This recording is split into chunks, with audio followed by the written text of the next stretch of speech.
Estudios eran, en principio, de 8 a 10 de la noche. De 8 a 10 de la noche, los miércoles y los viernes. O sea, viernes en tiempos en los cuales uno se iba a juerguear. Imagínate, tener una clase, salir de la clase de historia e irse a torear.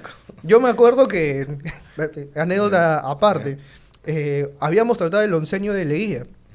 Y yo me acuerdo que cuando viene el golpe de Sánchez Cerro era viernes. Entonces yo agarro y me la pego pensando en Sánchez Cerro.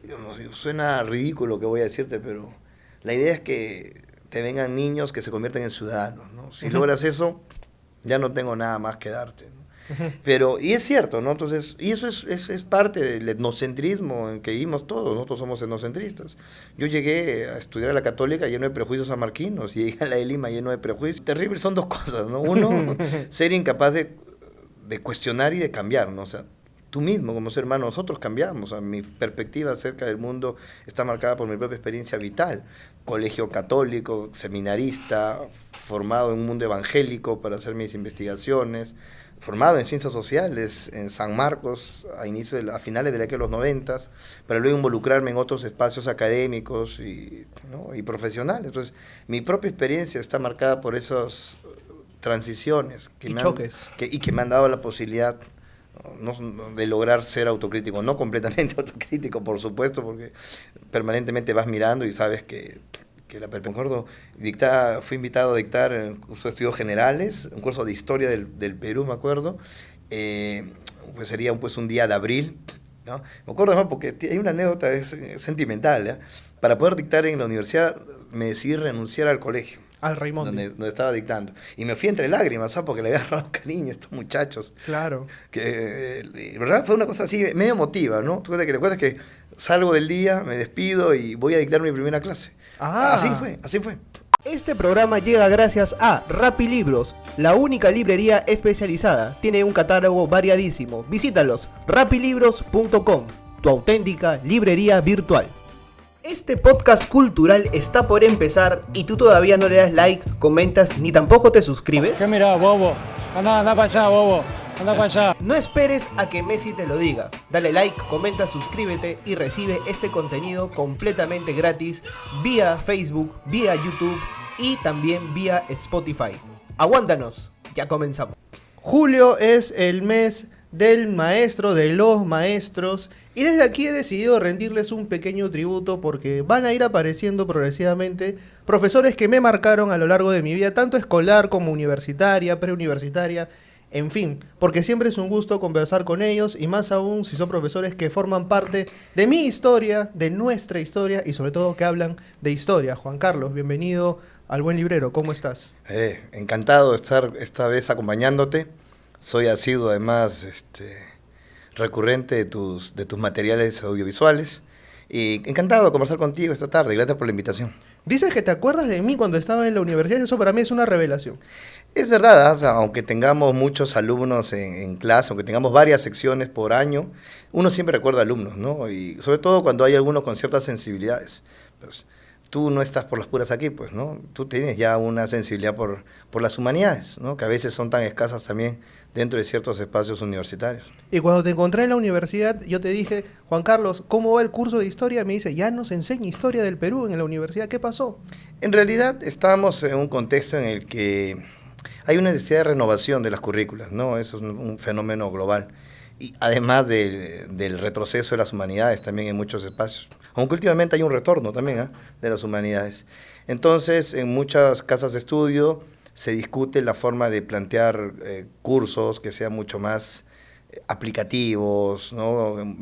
Frente a viejas disciplinas que a veces se entiende tienen menos capacidad de aplicación en la realidad, ¿no? Entonces a las historias le pasa eso, ¿no? Muchos gestores, administradores, académicos consideran que es mucho más difícil que la historia sea aplicativa para un muchacho que va a una carrera distinta a las humanidades, ¿no? Entonces se plantean cursos en los que se cree que es posible que la historia dialogue con otros saberes, ¿no? Con sociología, con antropología, con ciencia política, ¿no? O sea, así es que tenemos cursos como realidad nacional, fenómenos globales, o cursos como... En eso se transformó la historia ahora. En algunos casos en eso se transforma, pues, ¿no? Eso ocurre en varios Realidad sectores nacional, he académicos, visto ¿no? que hay un curso que también se llama... Realidad nacional, globalización, procesos sociales, son cursos que de alguna manera intentan hacer este diálogo entre una disciplina más tradicional como la historia con otros saberes, ¿no? Y esa idea de llevarlo hacia una reflexión más contemporánea, es que se exige, ¿no? Actualmente. Pero en realidad, a ver, desde la perspectiva de la comunicación, yo te hablo como comunicador. Yo crecí pues con este enfoque en el cual todavía se hablaba de comunicación, pero a la par había otro curso que era literatura, o sea, había persona y sociedad en el colegio, pero también había historia y había historia del Perú y te enfocabas en tercero, cuarto y quinto de media en historia universal, historia del Perú y bueno, luego entraba toda la preparación universitaria que vendría posterior. A tratar de abarcar todo se pierde un poco la esencia individual. Es toda una discusión, ¿no? Digamos, estas reformas en favor de nuevas habilidades, ¿no? Que se espera que desarrollen los estudiantes, empiezan en el nivel educativo escolar, ¿ah? No es solamente en el mundo universitario, ¿no? Hay un planteamiento pedagógico que reclama esta formación de habilidades, de experticias, ¿no? Más que de conocimientos en sí mismo, es la realidad. Yo soy formado en ciencias sociales, ¿no? Y entiendo que tengo un espíritu humanista, ¿no? Para mí, la curiosidad, ¿no? El despertar estos saberes diversos me es fundamental, ¿no? Y yo considero que también esto nutre mucho a un estudiante. Pero en términos pragmáticos, pues se está priorizando otro tipo de formación. Esa es la realidad, ¿no? Y esto anula un poco el juicio crítico, ¿no? O sea, digo, porque, por ejemplo, si es que yo pienso a posterior, un alumno que, claro, sabe cómo dialoga su sociedad en paralelo con la historia y demás, pero no sabe en sí mismo y a profundidad qué fue y cuáles son los procesos históricos que ha involucrado la historia de su propio país. Te pongo un ejemplo. O sea, ahora en el tema de las protestas y todo lo que ha venido ocurriendo, lamentablemente, he visto opiniones muy sueltas de huesos. Chicos que quizás hoy tranquilamente podrían ser mis alumnos y probablemente son los tuyos. También dicen, esto jamás pasó en la historia del Perú. Hermano, chequea historia del Perú, inicios del siglo XX, esto pasó, o sea, y pasó cuando hubo la anarquía civilista a inicios o sea, cuando recién se hizo la independencia. El tema es que, o sea, estamos volviendo a esos tiempos, o sea, a tiempos de represión jodidamente establecida y normalizada. Entonces, creo que sí es necesario poner un aterrizaje en seco y decir, el Perú es esto, el Perú es esta construcción. Y creo que eso se ha perdido un poco o sea, el tratar de abarcar todo y al final me parece abarcar poco.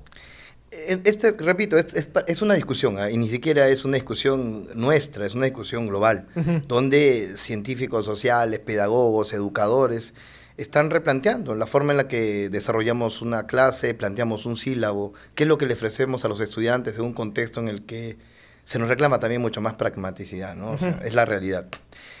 Sin embargo, yo no soy tan pesimista, ¿eh? Yo en realidad creo que es posible, pero esto reclamará dos esfuerzos. Un esfuerzo nuestro como docente de nutrirnos permanentemente y desarrollar estrategias, que es lo que se nos reclama, desde el uso de tecnologías, muchas más habilidades pedagógicas en el aula, capacidad de sintetizar, ¿no?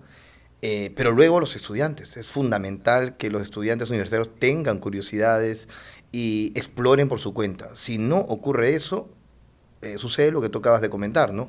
Nos enfrentamos a situaciones en las que el alumno no tiene un conocimiento básico y las reflexiones que le reclamamos en una clase más aplicativa se pierden, ¿no? Porque tenemos que retroceder al inicio y explicar y ofrecer la información que en principio debían tener en esa etapa escolar. Y eso sí, a eso nos enfrentamos también, ¿no? El pragmatismo es terrible, ¿no?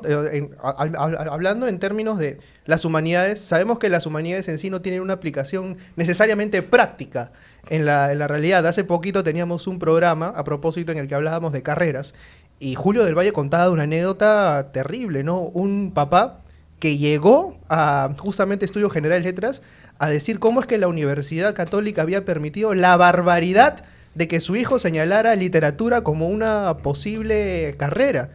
Él explica evidentemente que pues era lo que su hijo había marcado y él lo mira a él y dice, cuando mi hijo sea un fracasado en la vida, fíjate, yo voy a venir acá y lo voy a hacer responsable a usted. O sea, esta idea de muchos padres de familia, ¿no? En realidad, en ese sentido yo, como historiador te lo digo, Soy también menos pesimista. En realidad, a veces tenemos esta idea de que en el pasado todo fue mejor, ¿no? Este mito de los años verdes, de los años gloriosos, ¿no? Pero en realidad, estas disputas siempre han existido. Ajá. O sea, el mundo académico hasta inicio del siglo XX fue profundamente humanista, con una digamos, preponderancia de cursos, de disciplinas y de carreras como el derecho. Todos nuestros grandes intelectuales han sido finalmente abogados. Recordemos eso. Incluso los padres fundadores de mi disciplina, ¿no? Estos historiadores fueron y se valieron económicamente de su título como abogados. Entonces, fue más bien el avance del siglo XX lo que reclamaba otro tipo de experticias, de conocimientos más pragmáticos. Lo que vamos a ver progresivamente, bajo un discurso positivista, que dentro del mundo académico aparecen estas disciplinas vinculadas a lo técnico, ¿no? Las ingenierías, ¿no? Que también fueron ganando un espacio a lo largo del siglo XX. Entonces, estas disputas entre ciencias y humanidades no son nuevas, no son nuevas. Lo que sí es cierto es que pues, a finales del siglo XX, inicio del siglo XXI, este discurso de la pragmaticidad, ¿no? de lo aplicativo inmediato, golpeó fuertemente un sentido tradicional de la universidad como espacio generador de conocimiento y formación de seres humanos, finalmente, ¿no? Y ahí están las disputas hoy en día. Entonces, si bien es cierto, ha habido pues, unas décadas de retroceso de las humanidades, en realidad en algunas partes del mundo están retornando ya las humanidades. ¿En cuáles, por ejemplo? Pues en el sistema en Latinoamérica podemos ver lo que está pasando en Colombia, por ejemplo, que más cercano, pues, en algunas universidades norteamericanas, está volviendo, digamos, está volviendo a la reflexión de la necesidad de una formación humanista dentro de un profesional, vaya a la carrera que vaya. Y yo entiendo además que en el fondo, todas estas disputas que hubo por la Universidad Peruana en los últimos años, con el SUNEDO interviniendo en ello, iban en ese sentido, el sentido universalista que debe tener un estudiante, ¿no? El concepto mismo de universidad viene de universalismo, ¿no? Y esta idea de que es necesario los estudios generales, ¿no? Que más bien antes de estas últimas discusiones en las que estuvo involucrada la SUNEDO, se buscó más bien retirar, ¿no? Digamos, el gran triunfo de SUNEDO fue consolidar la idea de que estudios generales es fundamental en la formación de un estudiante universitario. Y disculpa que te interrumpa, o sea, no solamente necesario desde lo académico, sino desde lo emocional incluso, porque estos 2 años o este año que te pasas en estudios generales sirve para darte cuenta y ubicar tu identidad dentro de lo que tú quieres ser dentro de la universidad. Es decir, por ejemplo, yo tenía 18 años, o sea, 17. Entré con 17 a la universidad, como muchos peruanos entran a la universidad a los 17 años, lo cual me parece un despropósito, porque creo que a los 17 años estás muy poco preparado para poder decidir algo. Habrá quienes sí, ¿no? O sea, no digo ni generalizo ni meto a todos en el mismo saco, pero entrar a una universidad con la presión de que eso significa a los 17 años y saber además, por presión familiar, por presión social, que esa es la carrera que tienes que seguir toda tu vida y la que te va a delimitar el éxito del fracaso. Es una presión brutal. Sí. Algo que yo le debo, sí, a mi... Si te contase, ¿no? Cómo llegué a ser profesor. Cuéntame cómo déjame llegaste a ser primero contarte mi anécdota, ¿no? Algo que yo le debo a estos 15 años ya como profesor universitario, siempre en estudios generales, es que me dio esta capacidad de leer y ser mucho más abierto a las experiencias particulares de mis alumnos, ¿ah? Yo venía con la ilusión de ser investigador, soy investigador felizmente, pero estaba empezando y para mí, pues, yo me enfrentaba a muchachos de los que quería convertir en investigadores, ¿entiendes? O sea, y me costaba entender las actitudes de muchos de ellos que, como tú bien has dicho, estaban en transición. O sea, hoy lo primero que le digo a mis alumnos es, aprende, vas a cometer errores, tienes todo el derecho a hacerlo, y es la universidad donde está pasando todas las experiencias vitales, y esto es maravilloso, ¿no? Despertares en sentidos amplios. Entonces, y eso me ha hecho mucho más tolerante, ¿no? Entonces, pues, hay alumnos que les cuesta mucho más rápido esta transición, ya como tú dices, hay muchachos que son hábiles para lo académico y a veces nuestras clases son simplemente para corroborar lo que ellos ya saben y encaminarlos un poco, pero hay otros a los que les cuesta muchísimo. Y es ahí donde uno tiene que ser más honesto, incluso con las calificaciones, ¿no? Decir, vamos, y explicarles, es tu proceso, no es un fracaso, es un proceso que a algunos les va a costar más y a algunos les cuesta un poco menos. Pero sí, esto les es a ellos bastante importante, ¿no? Entonces, eso, te repito, ahí me enseñó, ¿no? Llegar desde una formación exclusivamente académica, yo siempre había sido estudiante, había trabajado en proyectos, hacía mis investigaciones y se me abrió la oportunidad de dictar en la universidad y me enseñó eso, pues, ¿no? En general una perspectiva mucho más amplia y tolerante frente a las opciones y a las decisiones de vida de quienes me rodean, ¿eh? Por ejemplo, ¿cuáles eran esos retos a los cuales te enfrentabas inicialmente como profesor? Entras a la universidad, entras con una expectativa y el panorama que te encuentras es diferente. Por supuesto, ¿no? Además, cuando eres más joven, pues te enfrentas a dificultades desde tu propia confianza, ¿no? O sea, te enfrentas a chicos que tienen casi tu edad. Yo empecé a dictar con 26 años o 27. Tenía muchachos, alumnos de 20, ¿no? Hay una cercanía de edad que puede jugarte a veces a favor y otras veces en contra. Pero además yo venía con expectativas diferentes, ¿no? Entonces el mismo lenguaje que utilizaba era mucho más cercano a una disciplina, o sea, como si estuviera dictándole o conversando con compañeros de un aula de posgrado. Entonces, con el tiempo tú te das cuenta que incluso el lenguaje se puede acercar a la cotidianidad de tus alumnos, y eso me ha servido muchísimo, ya fuera del aula, por mi propia vida académica, ¿no? Yo soy investigador y además, como parte de mis funciones, trabajo en el Ministerio de Cultura, es la divulgación. Entonces, me toca todo tipo de públicos, ¿no? Porque finalmente mi objetivo es transmitir a la ciudadanía, ¿no? Entonces, a veces tengo escolares, a veces tienes autoridades políticas municipales, a veces tienes alumnos de universidades, a veces un público ¿no? Diverso, a los que tienes que ofrecerles un discurso que sea válido en términos de lo que buscamos en el ministerio, ¿no? Que es reafirmación de identidad, además de transmitir conocimiento. Tremendo, No, tremendo. sí. Y es un proceso, definitivamente. Es un proceso. Y vas aprendiendo todo el tiempo. Eso es real, ¿no? Entonces, cuando siempre pregunta por el tipo de estudiante que tenemos, ¿no? Que tú y yo en las universidades en las que estamos dictando, pues uno aprende a entender que son estudiantes, en principio, que vienen de orígenes distintos. Es que ver también los propios clichés que tiene uno al momento de empezar a dictar. Uh-huh. Es bastante disperso el origen. Y también pues la experiencia cultural, por llamarlo así, de tus alumnos, ¿no? Entonces, eso es lo primero, aprendes a desarrollar estrategias para enfrentarte a esas realidades. Pues a veces tienes salones que son realmente muy buenos, los chicos, ¿no? De 10º superior, 5º superior, y que realmente la clase te parece bastante sencilla. Pero luego tienes chicos que son, digamos, tienen menos puntaje, expectativas académicas, pero tienen experiencias vitales que son riquísimas, y tienen además mayor capacidad para expresarlo, que es algo que también nutre y te entusiasma, ¿no? Porque finalmente nosotros nos entusiasmamos también. O sea, yo lo que sí, y eso lo digo, ¿no? Yo me divierto en las clases. O sea, si no me divierto hay un problema. Yo tengo que divertirme, tengo que sentirme contento al acabar la clase. Hay días en que pues, empiezas muy temprano y terminas muy tarde, dictando a las 8 o 9 de la noche. Y si realmente la clase no es dinámica, pues salimos perdiendo todos, ¿no? Es parte de una experiencia, ¿no? Parte de la experiencia que tenemos nosotros en este programa. ¿Cuál es el promedio de edad de esta audiencia que nos está viendo en este momento? ¿A qué carrera pertenecen? Y si les está gustando este contenido, denle like, comenten, compartan y sobre todo suscríbanse. Ya volvemos con el segundo bloque de esta entretenidísima conversa con Juan Carlos Lacerna, solamente aquí por Facebook, por YouTube y si nos oyen a destiempo por Spotify. Ya volvemos con el buen librero. Este programa llega gracias a Rappi Libros, la única librería especializada. Tiene un catálogo variadísimo. Visítalos, rappilibros.com. Tu auténtica librería virtual. Este podcast cultural está por empezar y tú todavía no le das like, comentas ni tampoco te suscribes. ¿Qué mirá, bobo? Anda para allá, bobo. Anda para allá. No esperes a que Messi te lo diga. Dale like, comenta, suscríbete y recibe este contenido completamente gratis vía Facebook, vía YouTube y también vía Spotify.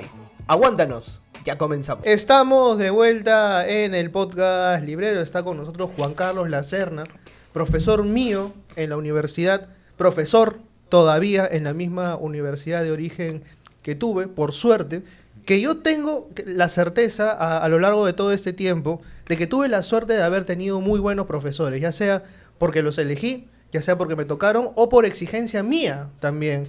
Porque a veces hay este tipo de disyuntiva, ¿no? Necesito pasar con una nota excelente y alta, por ahí con alguien que no sea tan exigente porque también se corre el rumor, o pasar bien, se mata de risa, con un profesor que me exija. O sea, cuando me dijeron, Juan Carlos, yo me acuerdo, me dijeron, te va a exigir pero vas a aprender. Y dicho y hecho, o sea, la recomendación se le había pedido justamente a Pepe Huiza, que no está con nosotros hoy día. Se le hizo la invitación, le mando un saludo, no creo que nos esté viendo, pero sí recuerdo que las clases tuyas eran en principio de 8 a 10 de la noche.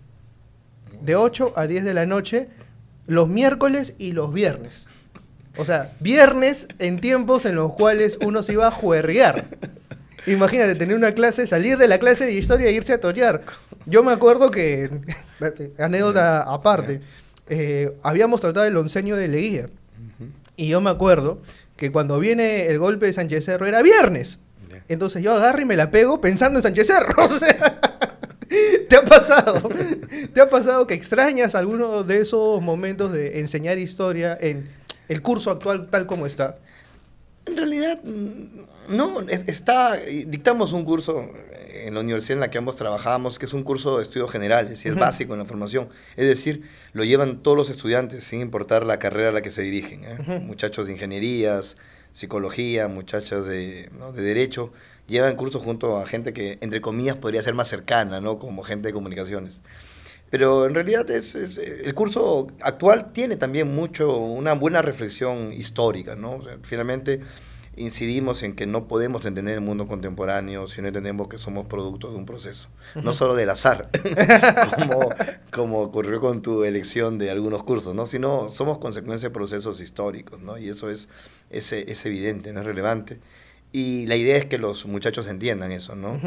Quebrar, además, a veces sus sentidos comunes, porque eso ocurre, ¿no? A veces tenemos profundamente implantados explicaciones que nacen, pues, de nuestra cotidianidad. Que se cuestionen a sí mismo es un triunfo. Y ahora, hay cosas, o sea, que yo me acuerdo que vi dentro del curso de historia del Perú, que era el que enseñabas tú, que no había visto en el colegio. O sea, y claro, en el colegio se corre, en la universidad también se corre, pero siento que esos espacios, esos claroscuros que no son especificados, la universidad de cierto modo te los termina por iluminar. Y a mí me generaba una reflexión posterior. Habrá a quienes de repente no les iba, no les venía absolutamente, Sánchez Cerro, Rodríguez, Belaúnde, etc. Pero a mí sí. O sea, a mí sí me afectaba. Yo decía, pero por eso el Perú es esto, es esto, es esto. Y armaba, o sea, ese rompecabezas. Claro, el objetivo de un curso como este es reflexionar sobre nuestra realidad en términos históricos o procesuales, pero también el afán de construir una ciudadanía crítica, ¿no? Eso es el objetivo. ¿Cómo logramos que los alumnos, las alumnas, a partir de una experiencia histórica de hace 100 años, sean capaces de sacar aprendizajes para entender la compleja realidad que nos toca vivir a nosotros, en términos de nuestra democracia, en términos de la convivencia intercultural o la tolerancia a la diversidad, ¿no? Entonces, lograr esos encuentros en los que la experiencia histórica es útil para entender el presente es el objetivo final de nuestro curso, ¿no? Hasta dónde logramos eso es luego ya, nosotros siempre reflexionamos, ¿no? Como profesores, conversamos qué tanto hemos logrado, qué cosas, además los cursos tienen permanentemente que cuestionarse también, ¿no? O sea, qué cosa, los temarios, un desafío eterno para nosotros tiene que ver con los temas que trabajamos, cuántos temas le damos. Claro, porque el enfoque ahora es diferente. El enfoque es claro, diferente. Ya no se aborda en tanto a temas, exacto, sino en tanto a competencias y a capacidades. Exactamente, entonces, pero igual, no siempre hay que plantear temas, entonces, y siempre los temas quedan cortos, o sea, uno planifica pues un programa de 6 semanas, 14 de dictado, pero pues siempre hay circunstancias en las que o la discusión se prolonga más allá de lo establecido, o tenemos feriados excepcionales, o sea, es algo lo que siempre, es uno de los puntos que siempre tenemos que llevar a la discusión de profesores, ¿no? ¿Cómo hacemos para lograr ofrecer esto que está diciendo, competencias, experticias, en un tiempo que aparentemente siempre es reducido? Entonces toca sacrificar ciertos temas, ¿no? Pero son decisiones que se van tomando, ¿no? Y se van modificando además ciclo a ciclo, ¿eh?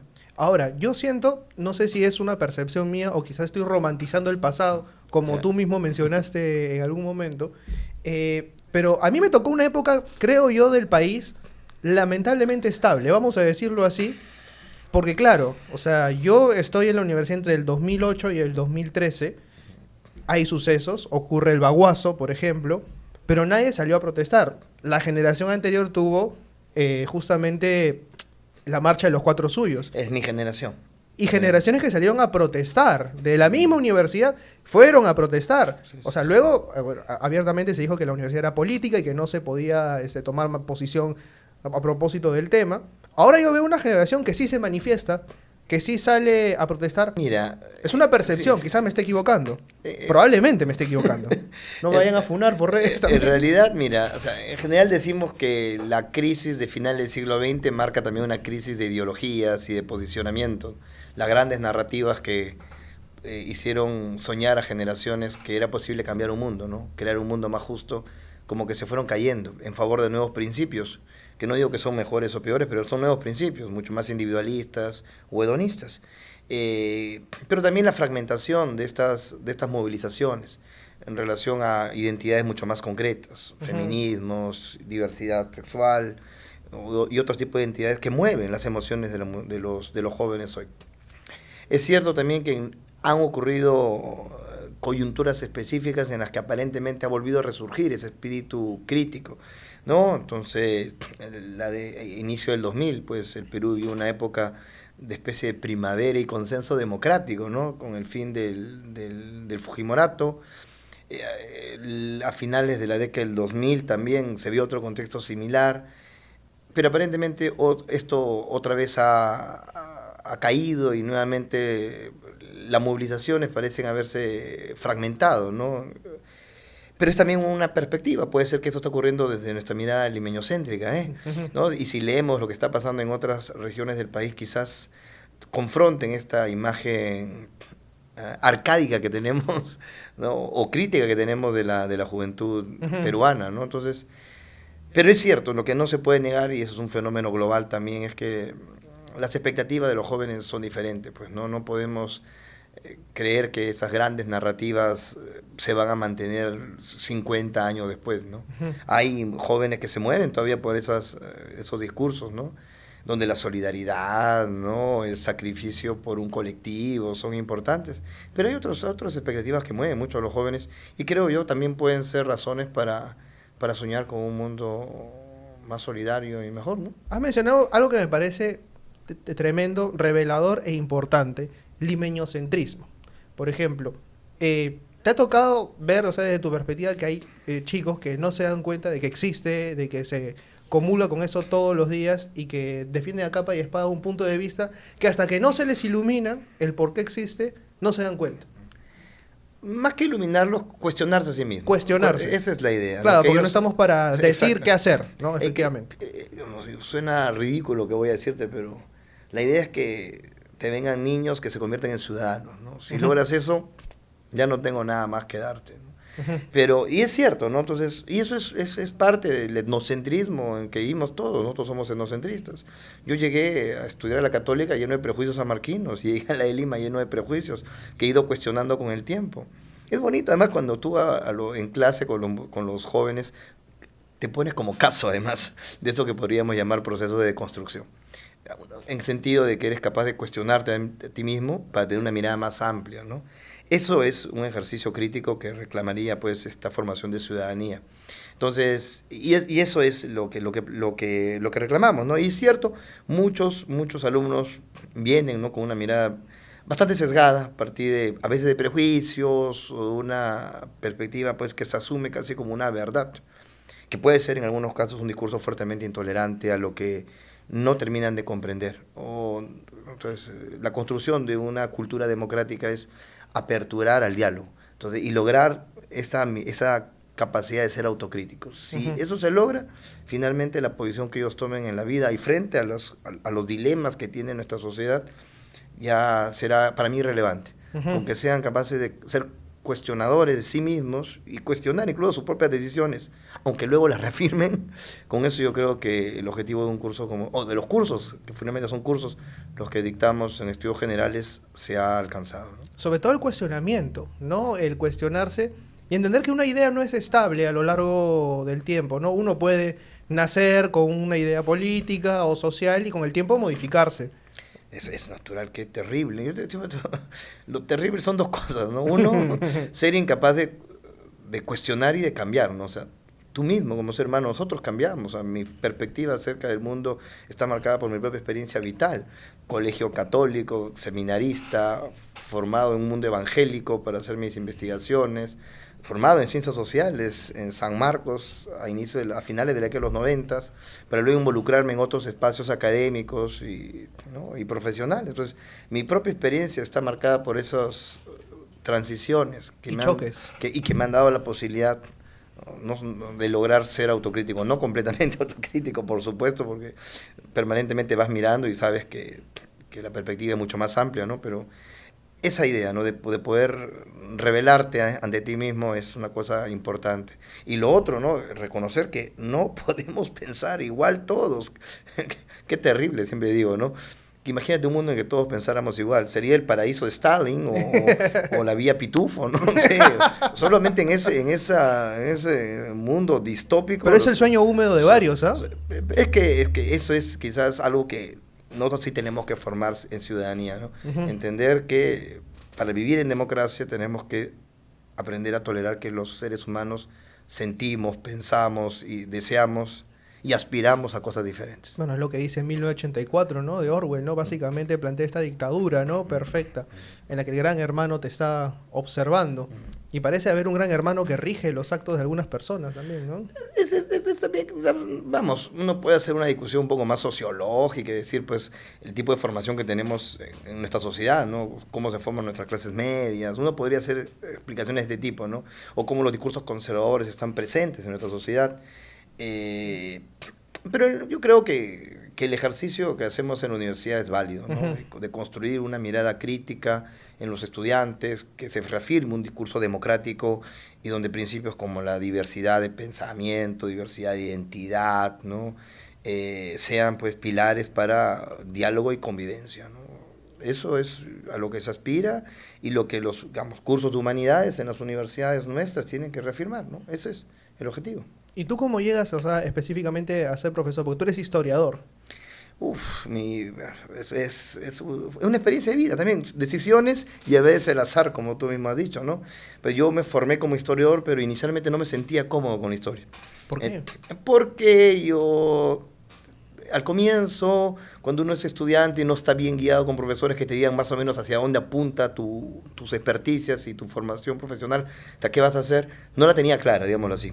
Entonces me puse a estudiar una maestría en religión, en ciencias de la religión, que no es teología, ¿no? Sino para Ciencias mí de la religión. entender la función social del fenómeno religioso, entender finalmente por qué este país actúa, digamos, el valor religioso de las decisiones de mis ciudadanos, de mis conciudadanos. Luego estudié antropología y empecé a trabajar, ¿no? O sea, mis investigaciones iniciales no son como historiador tradicional. Trabajo mucho fuera de Lima, hago mucho trabajo de campo, que es algo que siempre me gustaba. Es en esa primera etapa en la que yo estaba acabando ya una maestría en que me invitan. Yo estaba trabajando en ese tiempo en un colegio en el Raimondi. Había sido mi primera experiencia laboral, imagínate lo que había significado para mí. Tú tenías 26 años. 26, 25 en el Raimondi, me propusieron dictar un par de cursos y llegué y como todos los que empezamos a dictar en la universidad, un par de cursos, dije, perfecto, complemento, 2 días a la semana y sigo avanzando con lo mío, pero al rato me gustó dictar. Y marcó una de mis prioridades, ¿no? O sea, no voy a negar que parte de mi vida está marcada por el hecho de que soy profesor universitario, ¿no? Al margen de que sigo reclamándome como investigador, y es lo que hago, ¿no? O sea, he logrado este difícil, confuso, a veces delicado equilibrio en la que puedo tener, pues, una estabilidad laboral a través del dictado en las universidades y al mismo tiempo un espacio que me permite investigar, que me permite publicar y que me permite divulgar, ¿no? Que es finalmente lo que también me mueve como, para lo que siempre quise ver y me siento muy cómodo y existiendo laboralmente. Existiendo laboralmente, sobre todo, o sea, esto es el cliché también asociado a las humanidades. No vas a encontrar chamba. Eso es complicado. No, tú no creas, nosotros, yo fui formado y egreso de la Facultad de Ciencias Sociales a inicio de la década del 2000, que era una década en la que recién el crecimiento económico del país se estaba vislumbrando, ¿no? Antes del auge que tuvimos la década del 2000 por la exportación de minerales, ¿no? Que es una época de crecimiento, ¿no? Entonces, cuando termino, para mi generación era bien difícil el espacio laboral, ¿no? Estaba empezando la actividad minera y había una posibilidad para muchos de mis compañeros de la universidad de trabajar en mineras, en todo lo que es el área social, de negociación comunitaria y demás, ¿no? Entonces, yo quería investigar y se me dio, finalmente, ocurrieron estas circunstancias en las que conseguí una beca, logré ganar un premio temprano y me permitió viajar y decidirme finalmente por la investigación, ¿no? Es complicado, es cierto, no es tan sencillo, ¿no? Pero fueron decisiones quizás y posibilidades que se me abrieron a mí para poder dedicarme a la investigación, acompañado siempre del dictado en la universidad, ¿no? ¿Y recuerdas todavía cuál fue tu primera clase? O sea, ¿cómo fue ese primer choque con el público universitario? Claro, sí recuerdo, me acuerdo. Fui invitado a dictar en un curso de estudios generales, un curso de historia del Perú, me acuerdo. Pues sería pues un día de abril, ¿no? Me acuerdo además porque hay una anécdota sentimental, ¿ya? Para poder dictar en la universidad me decidí renunciar al colegio. Al Raimundo. Donde estaba dictando. Y me fui entre lágrimas, ¿sabes? Porque le había agarrado cariño a estos muchachos. Claro. Que, ¿verdad? Fue una cosa así, medio emotiva, ¿no? ¿Tú recuerdas que salgo del día, me despido y voy a dictar mi primera clase? Ah. Así fue. Sí, yo tuve que renunciar. O sea, ya habían arrancado las clases. Sí. Porque era marzo. Abril. No, en abril. La DIMA siempre empezamos en abril. Y había empezado yo en el colegio, pero no pude acomodar mi horario y dije, voy a tomar una decisión. Entonces yo ¿Lo tomaste sobre la marcha? Sí. Me disculpé con la otra institución y le dije, yo quiero estar en la universidad, ¿no? Se me ha abierto la posibilidad. Y me acuerdo que me despedí de los profesores, de los alumnos y con mi mochilita. Como el Chavo. Me acuerdo que un alumno o una alumna me llevó en su auto del colegio a la universidad. Y entré y a dictar mi primera clase, ¿no? Que era a las 4 de la tarde, me acuerdo, en unos pabellones G. ¿Te acuerdas? El G, el antiguo que ya no existe. Que ya no existe, ¿no? Unos pabellones, unos aulas inmensas, ¿no? ¿Dónde estaba la pileta? Donde estaba frente a la pileta, ¿no? Y un curso de historia del Perú fue, ¿no? Un grupo de chicos de 4 a 6 de la tarde, ¿no? En ese tiempo de historia del Perú empezaba hablando acerca del nacimiento de nuestro proyecto republicano, ¿no? El nacimiento de la nación. Además, a mí me encanta ese tema. Es lo que recuerdo, ¿eh? Es lo que recuerdo de mis primeras experiencias en la de Lima, ¿no? ¿Y el cambio de público te movió un poco el piso al inicio o digamos que ya aunque no creas, marcha... no era tan distinto el público, ¿eh? Porque eran chicos, yo dictaba en lo que era en ese nivel liceo, le llaman ellos, ¿no? O sea, es un nivel casi ya superior del colegio. Y también en esos colegios que tienen bachillerato internacional. Ahora tienen IB y todo. Hay un esfuerzo también de construir un discurso crítico en los chicos, ¿no? Entonces hay un esfuerzo. De la forma en la que se plantean los cursos van a eso. Entonces yo pude aprovecharlo rápidamente para aplicarlo en la universidad, ¿no? Y me fue bastante bien, desde el comienzo, ¿no? Pues con el tiempo uno se acostumbra y al ritmo universitario, ¿no? Que tiene sus cuestiones, pero luego estoy bastante cómodo, ¿eh? Claro. Pero, o sea, por ejemplo, yo sí siento, a ver, desde tu perspectiva, yo he entrado a enseñar hace ya unos 6 años en el ambiente universitario, medio superior, pero ¿tú percibes alguna diferencia, por ejemplo, entre esos alumnos de finales de los 2000 a estos alumnos que han entrado post pandemia, por ejemplo, en temas de juicio crítico, en temas de abordaje, en temas de dinamismo de clase y todo? Claro, la evidencia inicial nos diría que hay una brecha, ¿no? O sea, yo mismo lo puedo decir, tengo un hijo pues en edad escolar y he visto cómo él ha atravesado la pandemia en casa, ¿no? Entonces, pero en realidad pienso que yo en ese sentido también soy propositivo, ¿eh? Pienso que los alumnos, estas nuevas generaciones tienen otras experticias, otras habilidades, ¿no? O sea, si bien es cierto, puede ser que difieren o carecen de algunas habilidades que uno podría ubicar en muchachos de generaciones anteriores. Por ejemplo, ¿no? Mucha más habilidad para poder expresar críticamente sus ideas, ¿no? Para coger un texto y darle la vuelta rápidamente.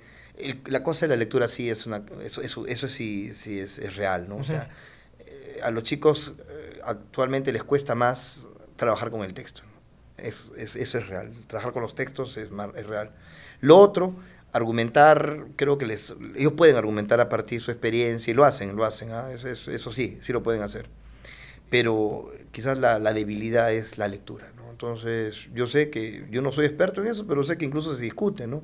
Estas nuevas habilidades que están desarrollando estos nativos digitales, ¿no? ¿no? Lo audiovisual, la forma en la que ellos construyen conocimiento, ¿no? Entonces, quiero pensar que en términos no apocalípticos, que están desarrollando capacidades que nosotros todavía no estamos terminando de entender y que ellos serán capaces, ¿no?, de desarrollar pensamiento crítico, quizás en procesos distintos a los que estábamos acostumbrados. Pero en ese sentido, tengo esperanzas.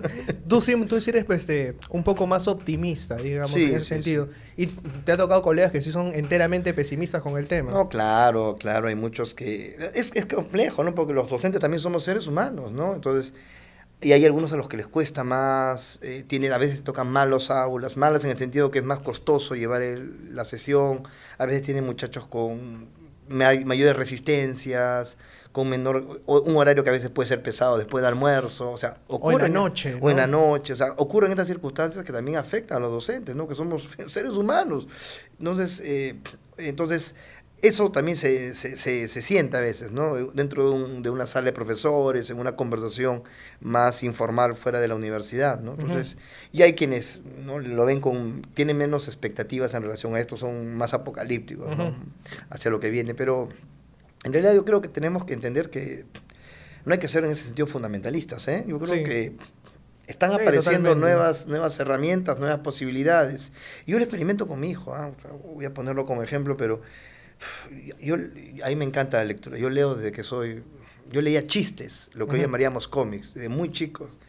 Claro, porque antes era la traducción literal, pues, exacto, ¿no? Entonces todas estas editoriales mexicanas y argentinas que nos venían, pues, ¿no? Entonces, y yo además soy historiador y colecciono libros antiguos. O sea, para mí el documento es sagrado, ¿no? Yo tengo una relación muy fuerte con los documentos y con los libros. Entonces, cuando veo los hábitos de mi hijo, ¿no?, o sea, lo que le cuesta, las reticencias que tiene, claro, me sorprendo, ¿no? Porque desde mi perspectiva original esto es una pérdida, ¿no? Pero luego cuando veo la capacidad que tiene para desarrollar pensamiento, cuando algo le gusta, me destruye. Yo no podía hacer eso a su edad. Es mucho más querido que yo en muchos sentidos. Y esto es cierto, claro, cuando hay algunos temas que realmente lo conmueven, ¿no? Y explora por su lado, saca la computadora y, digamos, imagínate, hemos ido a la librería la semana pasada y hemos visto un cómic, ¿ya? Él vio la portada y yo le expliqué algo que había gustado. Vamos a estar en algo de anime, por ejemplo, ¿no? O algo de... ¿no? Y a la semana se aparece en mi casa, nos encontramos, estamos conversando y ya tiene la historia completa. O sea, ya conoce los personajes, ya sabe quién es el editor, hasta quién es el dibujante.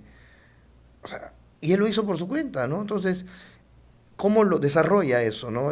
Y cómo está él procesando toda la información que recibe para construir finalmente un pensamiento y un discurso. Eso, honestamente, yo no lo podría hacer a su edad. Yo era mucho menos crítico. ¿Ya? Entonces, más bien el pensamiento mucho más crítico, menos memorístico, lo desarrollé en la universidad. Él lo está desarrollando en la escuela. Pero has mencionado algo básico, algo que le gusta y le interesa. Es cierto. O sea, creo que en la escuela, o sea, muchas veces, creo que al tratar de, insisto, ¿no? Puede que suene hasta un poco cliché, un poco estereotipado. El que mucho abarca, poco aprieta. Y a veces en las escuelas te meten tantos cursos. Es cierto. Pues, porque hay una suerte de competencia entre escuelas por ver quién tiene más talleres extracurriculares y los padres de familia presionan a sus hijos porque este está en el taller de música y al mismo tiempo juega fútbol y al mediodía boxea con un cocodrilo. No sé. O sea... son un montón de habilidades. Pero no se puede ser bueno en todo, o sea, uno es bueno en lo que realmente le gusta y mientras le dan las herramientas, y claro, hay un papá atento, o sea, como tú que se da cuenta de cuál es la onda por la cual va su hijo y le da, pues, ¿no?, las herramientas para que se siga desarrollando en eso. Pero hay otro camino, que es el de los padres, que pese a que su hijo no es bueno en algo, no le gusta, le siguen dando porque dice, este es tu futuro y tienes que encajar por este lado. No, sí, eso es también es cierto, ¿no? Y uno lo aprende también en el aula universitaria, ¿no? Cuando conversa con los alumnos y le dice, o sea, ¿por qué elegiste esto, no? Y hay una presión, muchísimos alumnos tienen una tremenda presión familiar, en principio por ser universitario, ¿ya? Eso se puede discutir, ese afán, esa angustia, esa obsesión de la sociedad, de las familias peruanas por convertir a sus hijos en universitarios. Y eso hay una explicación sociológica, ¿no? ¿Cuál es la explicación sociológica? Así cortita. En la sociedad peruana la educación universitaria se plantea como la herramienta fundamental para el ascenso social, ¿no? O sea, y tiene un peso tal que quizás no encontramos en otras sociedades. Eso no pasa en otras... No pasa en otras sociedades donde, por ejemplo, hay formaciones técnicas Ujú. que acompañan la formación universitaria. Acá las profesiones técnicas están muy venidas menos en el concepto que los tiene la sociedad. Exactamente. ¿No? Y son Entonces, súper necesarias. hay, bueno, desde la antropología se utiliza un concepto como el mito de la educación, por ejemplo, ¿no? Que es muy poderoso concepto para explicar, digamos, la importancia que tuvo la educación formal como mecanismo de ascenso para las familias migrantes en este país, que fue fundamental. Pero podemos proyectar también una especie de mito de la educación universitaria, ¿no? Entonces, mito en el según los antropólogos que desarrollan el concepto, porque no siempre se cumple. Hay una serie de factores extraacadémicos y extrameritocráticos que explican por qué para algunos el camino es mucho más sencillo que para otros y otras, ¿no? Ujú. Entonces, pero de todas maneras, dentro de la creencia, del sentido común de nuestra sociedad, de nuestras familias, que toman decisiones, que hacen sacrificios, la educación universitaria tiene que ser o tiene que ser. Y espacios universitarios donde nos desempeñamos tú y yo, que están, digamos, mirando a la clase media, están pensadas en la clase media, ahí sí eso es o es, ¿no? Y lo conversan con los alumnos y te lo dicen, ¿no? O sea, hay una tremenda presión por parte de sus padres, primero con que sean universitarios, y segundo por las carreras que van a elegir, no cualquiera, pues, ¿no? Algunos tienen más recursos. ¿Qué significa? Recursos no económicos, ¿no?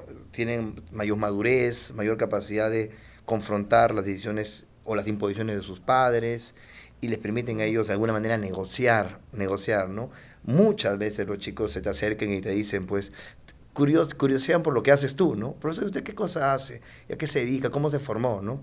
Y te lo dicen, ¿no? A veces ya, y sobre todo chicos que son un poco más maduros, ¿no? Y pues si tú le dices, pues vamos, o sea, tienes que entender que también estás viviendo en una sociedad donde para tus padres es importante esto, ¿no? Entonces, puede ser que terminas la carrera y luego llega una maestría, sin ningún problema. Si tienes curiosidades de este tipo, puedes hacer una maestría vinculada a las humanidades, a las ciencias sociales, que te va a complementar absolutamente, ¿no? Ujú. Y algunos, como en tu caso, seguramente hacen ese tránsito, ¿no? Que Yo la es, tuve re ¿no? difícil, ¿ah? ¿no? Entonces...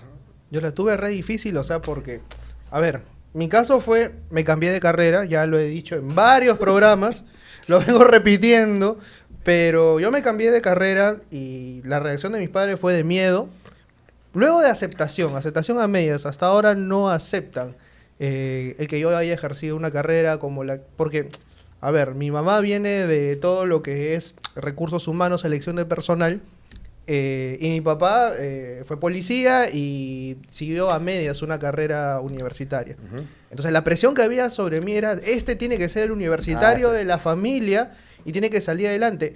Y había un consenso, ¿no? O sea, todas mis primas son ingenieras en la agraria. Yo era comunicador en la de Lima, pero al menos hacía lo que me gusta. O sea, en las reuniones familiares era ese concepto.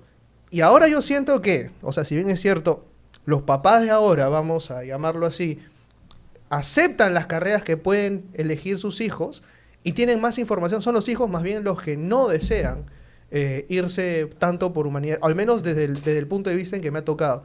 He enseñado durante 6 años en un colegio, en varios colegios, y la perspectiva es la misma, ¿no? El cliché es el mismo. ¿Y de qué me va a servir? Sí. No, eso Por ahí hay 3 o 4, ¿no? O sea, siempre, de toda una promoción, te estoy hablando de 70, 80, que por ahí te optan por humanidades. 12 van a ir a Derecho, 1 a Psicología, y el que por ahí es medio artista, ese, bueno, vamos a dejar que se vaya a Comunicación. Y periodismo, no, yo quiero hacer películas, yo quiero hacer cine, ¿no? Y te pintan la cancha así.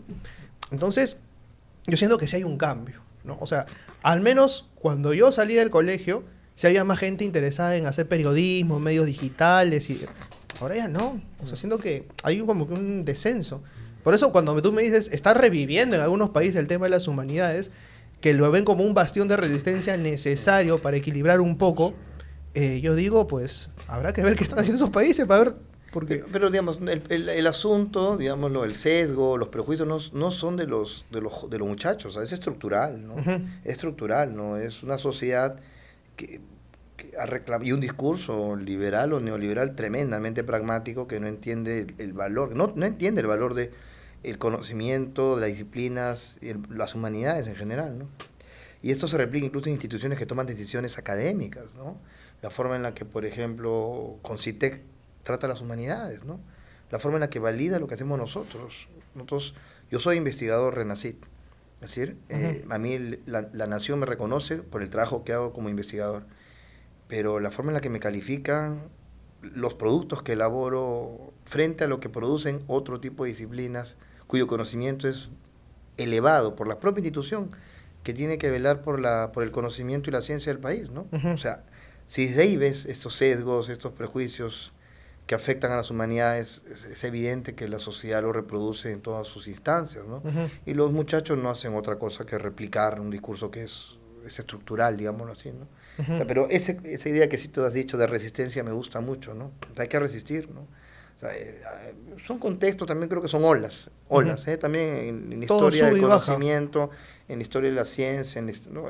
Hay momentos y momentos. Yo creo que estamos viviendo en el Perú, específicamente, una etapa todavía de discurso bastante duro y crítico con el valor del conocimiento en sí, de la ciencia y las humanidades, pero entiendo que en el futuro esto tiene que cambiar, ¿no? Y nuestro rol es generar espacio de resistencia, y resistencia en el sentido que también, de alguna manera también responder a las reclamaciones de quienes exigen que nuestro conocimiento tenga una utilidad. Entonces, cuando hablamos, por ejemplo, de experticias que le ofrecemos a los estudiantes, pues la construcción de ciudadanía es fundamental en esta sociedad, ¿no? Entonces, nosotros ofrecemos eso, ¿no? No solamente un discurso histórico, sociológico, para complejizar nuestra problemática, ¿no? En términos prácticos, entender por qué la democracia no funciona, por qué nos cuesta tanto tolerar lo que es diverso, ¿no? ¿Por qué festejamos por un lado que somos un país extraordinariamente diverso, pero el otro lado nos apesta esta diversidad, ¿no? Y nosotros, en este caso tú y yo, jugamos además un papel digamos, en la formación de muchachos de clases medias, que eso es algo también importante destacar, ¿no? El rol que ellos van a jugar finalmente es también significativo. Entonces, miremoslo como un apostolado democrático en favor de las humanidades. Algo que me sorprendió a mí, hablando de justamente realidades de otros países, fue lo que me pasó cuando fui a Argentina. En Argentina me dijeron el por qué hay un consumo cultural tan fuerte y hay demanda. Y es porque me dijeron, hay una clase media que se preparó para esto durante generaciones para poder consumir. Bueno, evidentemente la inflación y todo lo que viene sucediendo en Argentina ha mermado bastante las cosas, pero Argentina es un país que produce, consume y sigue generando bienes culturales, bienes inmateriales, justamente, que son esos que tú tanto defiendes y eres especialista en eso. Hay una industria cultural histórica en México, en Argentina, Colombia mismo, frente al país, habla de una clase media, vamos a llamarle tradicional, ¿no? Porque habrán economistas que te hablen de una clase media emergente, pero cuyo consumo difiere, ¿no?, de esto que llamaríamos consumo cultural tradicional, ¿no? Tenemos una clase media emergente que no lee, que no tiene biblioteca. O sea, yo le pregunto muchas veces a los chicos, conversando, ¿quién de ustedes tiene biblioteca en casa? Que era uno de los atributos, digámoslo así, simbólicos de una clase media profesional, ¿no? Y no tenemos, consumen otra cosa, consumen otros tipos de bienes, ¿no? Pero es la realidad. Entonces, eso a la larga, pues, nos genera estas aparentes brechas entre unas sociedades y otras, ¿no? O sea, yo conozco, por ejemplo, mucho la experiencia mexicana, incluso más que la argentina, por propia simpatía que me genera el proceso histórico de este país, que es en muchos sentidos cercanos a nosotros, ¿no? Entonces, te enfrentas a eso, ¿no? No solamente es un país inmenso y una población inmensa o un PBI monstruosamente superior al nuestro, sino también una clase media urbana que lee, ¿no? Que explora, además, productos culturales que no siempre tienen que ser mainstream, ¿no? Que es algo que da las posibilidades de que puedan desarrollarse otro tipo de iniciativas de producción y luego de consumo cultural, ¿no? Entonces, igual, no ser pesimistas y considerar que es posible, ¿no? Es posible progresivamente construir eso, ¿eh? ¿Qué pasó en el Perú para que justamente estas clases medias emergentes no apostaran por la cultura, vamos a llamarlo tradicional como nosotros la conocemos, y apostaran más bien por el pragmatismo? Un discurso, pues, es un discurso liberal, ¿no? Que habla acerca de lo inmediato, lo pragmático, y que reafirma más bien la identidad de una clase media en relación a capacidades de consumo, pero de ciertos bienes. ya no estos bienes culturales, de la industria cultural, ¿no? O de la industria impresa, para ser más específicos, ¿no? Entonces, y reafirma su identidad a través de ello, pues, ¿no? Entonces, ya no es un atributo, ¿no? Digamos, el consumo de literatura, ya no es un atributo, incluso el consumo de música o de cine mucho más amplio, ¿no? Sino que se reafirma en relación a otros consumos. Pero no hablemos necesariamente de literatura, ¿no? Hablamos también de otros bienes culturales, por ejemplo, el consumo de películas. El hecho de que existan cadenas de multicines que pasen las mismas películas orienta también el consumo cultural hacia determinados bienes y suprime otros. Quien quiere ver su película húngara de...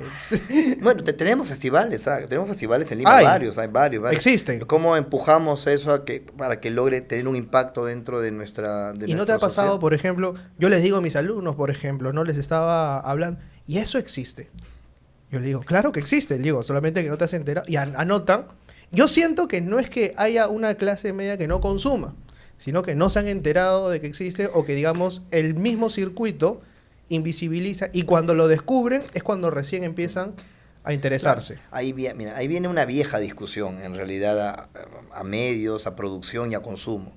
Si pensamos que los medios cumplen un rol en la construcción de una ciudadanía y por lo tanto le damos un rol a las instituciones públicas para promoverlo, o sea, al Estado, o si dejamos que el mercado sea el que finalmente libere estas fuerzas de consumo. El libre mercado. Entonces, la experiencia que conocemos en gran parte del mundo insiste en que las posibilidades de construcción de narrativas y de producciones diversas pasa por intervención estatal en diversos niveles, desde cadenas públicas poderosas como la experiencia europea hasta financiamiento público a la producción cultural, como en el caso de México, Argentina o el Brasil, que históricamente lo han tenido.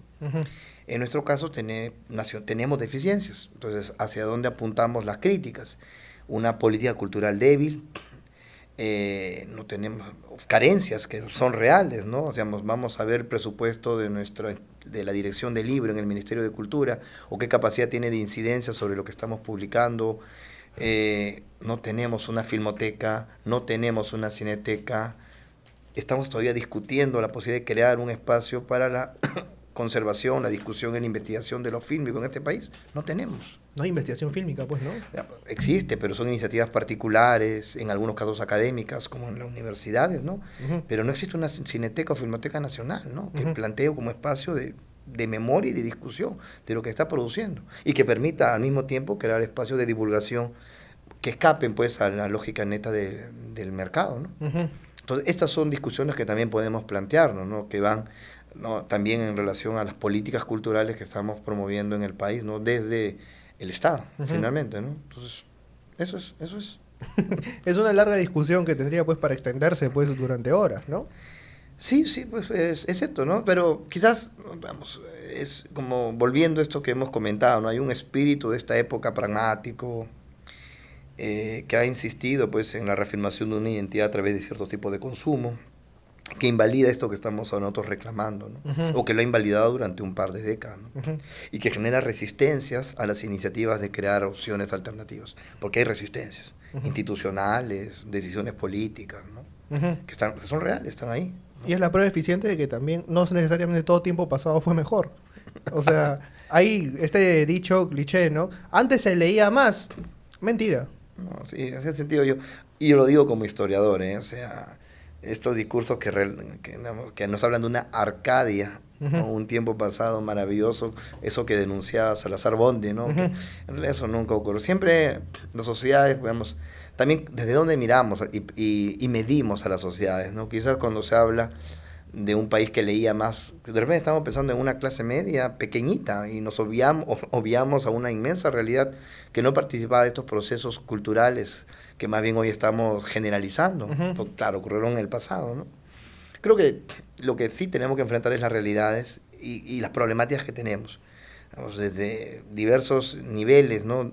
Académicos, universitarios, institucionales, gubernamentales, discutir esto, que hay que discutirlo, ¿no? Finalmente, significa que algo que discuto siempre, por ejemplo, y hice un programa sobre libreros hace poco, y claro, coincidíamos, ¿no? Las librerías en Lima, ni siquiera hablemos a nivel nacional, librerías que no sean cadena, no te hablo de Crisol, Libero, SBS.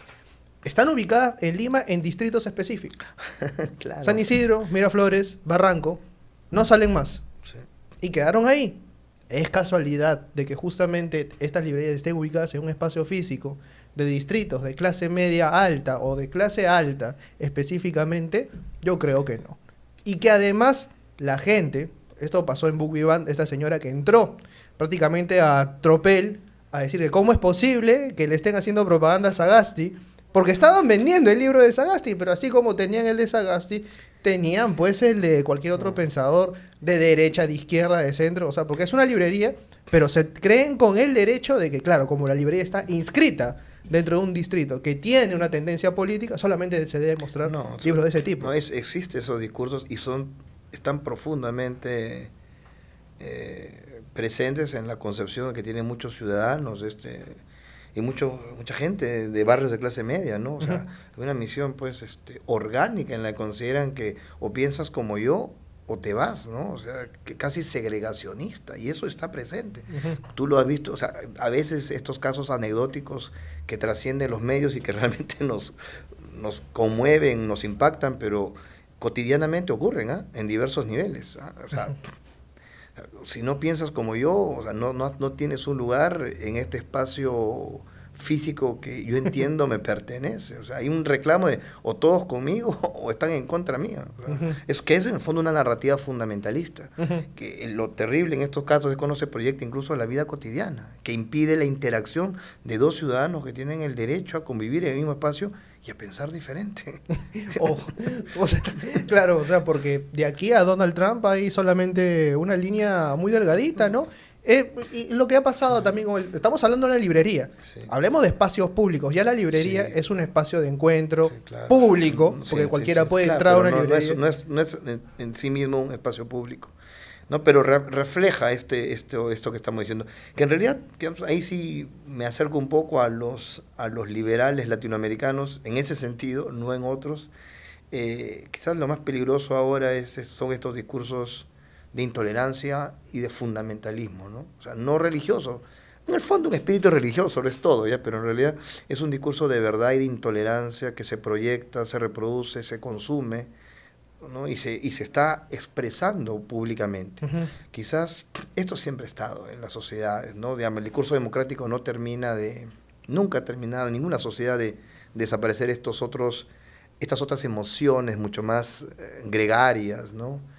Y puristas, pero en los últimos años se están expresando abiertamente, o sea, parece que tienen un confort que les permite ahora salir.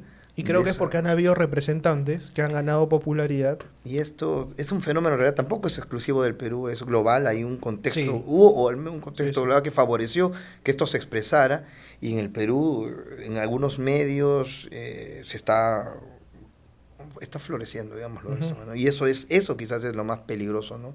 Los fundamentalismos, las intolerancias, ¿no? Sean de izquierdas o de derecha, por ponerme centrista, pero en realidad eso es lo que a lo que más le temo, quizás, ¿no? Un discurso, un contexto que progresivamente se nos quite la libertad de pensar diferente. Eso es quizás lo peor, ¿no? El peor escenario. Yo le tengo miedo a los fundamentalistas del tiempo. Armando, mi productor, que me está diciendo que ya el tiempo se ha terminado. No vamos a expulsar a nadie de este podcast sin antes haber dejado su like, comentado, suscrito y agradecido esta gran charla con Juan Carlos, que de verdad para mí es un honor y un privilegio estar conversando aquí contigo, como voy a conversar también de ahora en adelante con varios de los que han sido mis maestros. No sé si me han sufrido o me han gozado o ambas, para ponerme centrista también. Pero me ha encantado la conversación. Muchísimas gracias. Gracias a ti y gracias a tu simpático público también, ¿no? Espero que el programa siga avanzando y hasta siempre. Hasta siempre. Hasta un ratito nomás, porque nos vamos a ver en la universidad todavía. Y ustedes también. Nos vemos el próximo viernes a la misma hora por el mismo canal, lamentablemente con el mismo conductor. Chao.